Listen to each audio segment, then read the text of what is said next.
Assalamualaikum warahmatullahi wabarakatuh. Saya Hadi Prasetyo dari Fakultas Agama Islam, Prodi Pendidikan Agama Islam, Universitas Nahdlatul Ulama Indonesia, Jakarta. Di sini saya akan menjelaskan tentang masuknya Islam ke Indonesia. Masuknya Islam ke Indonesia itu ada beberapa teori. Teori yang pertama menjelaskan Islam yang masuk ke Indonesia berasal dari India dengan alasan bahwa orang-orang Arab yang tinggal di Gujarat dan Malabar menganut faham mazhab Syafi'i, dan merekalah yang kemudian menyebarkan Islam di Indonesia karena orang-orang Muslim di Indonesia menganut mazhab Syafi'i. Teori yang kedua menjelaskan Islam masuk ke Indonesia langsung dari tanah Arab melalui perdagangan Arab. Teori kedua ini diperkuat dengan adanya komunitas pedagang Arab yang ada di Sumatera Barat. Teori ini menyebutkan masuk ke Islam itu pada abad pertama Hijriah atau 7 Masehi. Teori ketiga menerangkan Islam masuk ke Indonesia berasal dari Bengali dengan alasan bahwa kuburan Fatimah binti Maimun yang ditemukan di lereng Jawa Timur pada tahun 475 Hijriah atau 1082 Masehi sama dengan bentuk kuburan yang ada di Bengali. Yang mengatakan teori ini adalah S.Q. Fatimi.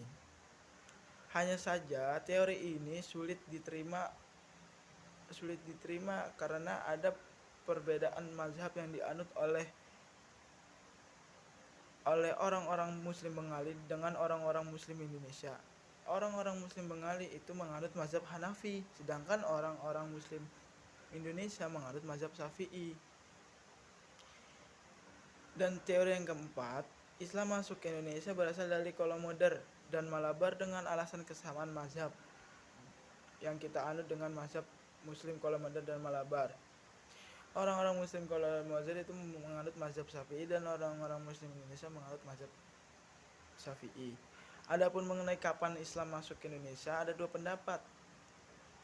Pendapat yang pertama itu menjelaskan Islam masuk ke Indonesia pada abad pertama Hijriah atau 8 Masehi. Pendapat ini didukung oleh beberapa sejarawan Indonesia dan Malaysia. Dan pendapat yang kedua, Islam masuk ke Indonesia itu pada abad ke-7 Hijriah atau 13 Masehi. Pendapat ini diutarakan oleh Snow Harenganj. Dan adapun strategi penyebaran Islam di Indonesia itu ada dua. Yang pertama, melalui perdagangan. Salah satu strategi yang digunakan oleh para dai dalam menyebarkan Islam di Indonesia adalah melalui perdagangan. Mengingat kondisi geografis Kepulauan Nusantara yang strategis dan kaya akan kekayaan alamnya. Dan yang strategi yang kedua adalah melalui perkawinan dan institusi kekuasaan. Salah satu yang dilakukan oleh para dai dalam menyebarkan Islam adalah melalui perkawinan. Seperti dijelaskan sebelumnya bahwa para pedagang yang Islam yang datang di luar singgah di kota-kota sekitar pelabuhan. Mereka tinggal dalam waktu yang cukup lama, bahkan di antara mereka melakukan perkawinan dengan perempuan-perempuan pribumi. Pada umumnya, perempuan pribumi tersebut belum memeluk agama Islam. Baru setelah dinikahi oleh pedagang-pedagang Arab, baru memasuki agama Islam. Khususnya di kalangan keluarga kerajaan yang dimiliki putri kerajaan Pasai yang sudah masuk ke Islam menikah dengan Raja Parameswara atau Raja Malab. Jadi Islam masuk ke Indonesia itu melalui dua jalan. Yang pertama, Islam masuk ke Indonesia melalui perdagangan, dan yang kedua, Islam masuk ke Indonesia melalui dengan perkawinan. Contoh, Islam masuk melalui perdagangan.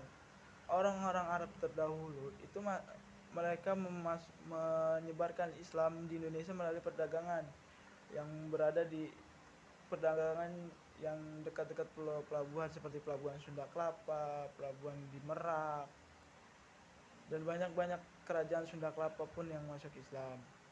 Cukup sekian penjelasan dari saya, kurang lebihnya mohon maaf dan terima kasih. Wassalamualaikum warahmatullahi wabarakatuh.